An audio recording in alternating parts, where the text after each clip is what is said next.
बोलिए कुष्मांडा माता की जय। माँ दुर्गा जी के चौथे स्वरूप का नाम कुष्मांडा है। अपनी मंद हल्की सी हंसी द्वारा अर्थात ब्रह्मांड को उत्पन्न करने के कारण इन्हें कुष्मांडा देवी के नाम से अभिहित किया गया है।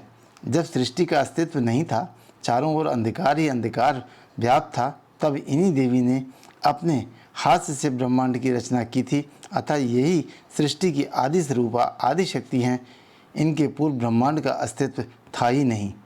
इनका निवास सूर्यमंडल के भीतर के लोक में है। सूर्य लोक में निवास कर सकने की क्षमता और शक्ति केवल इन्हीं में है। इनके शरीर की कांति और प्रभाव भी सूर्य के समान ही है। इनके तेज की तुलना इन्हीं से की जा सकती है।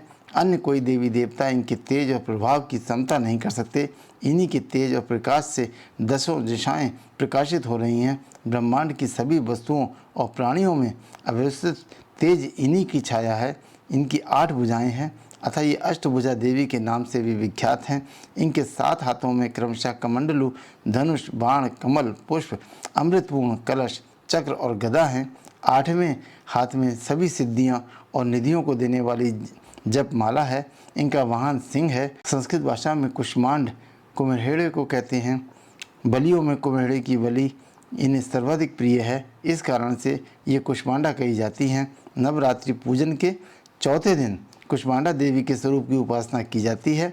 इस दिन साधक का मन अनाहत चक्र में अव्यवस्थित होता है, अतः इस दिन उसे अत्यंत पवित्र और निश्चल मन से कुष्मांडा देवी के स्वरूप को ध्यान में रखकर पूजा उपासना के कार्य में लगना चाहिए।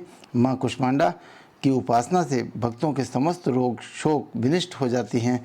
इनकी भक्ति से आयु, यश, बल और आरोग्य की प्राप्ति होती है, वृद्धि होती है। माँ कुष्मांडा अत्यंत कम सेवा और भक्ति से प्रसन्न होने वाली हैं। यदि मनुष्य सच्चे हृदय से इनका शरणागत बन जाए तो फिर उसे अत्यंत सुगमता से परम पद की प्राप्ति हो सकती है।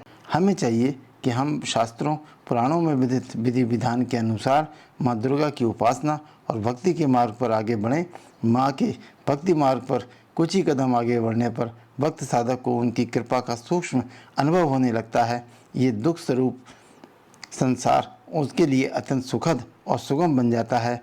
माँ की उपासना मनुष्य को सहज भाव से भवसागर से पार उतारने के लिए सर्वाधिक सुगम और श्रेष्ठ कर मार्ग है। माँ कुष्मांडा की उपासना मनुष्य को आधियों व्याधियों से सर्वथा विमुक्त करके उसे सुख, समृद्धि और उन्नति की ओर ले जाने वाली है। अतः अपनी अलौकिक परलौकिक उन्नति चाहने वालों को उनकी उपासना में सदैव तत्पर रहना चाहिए। बोलिए माँ कुष्मांडा की जय।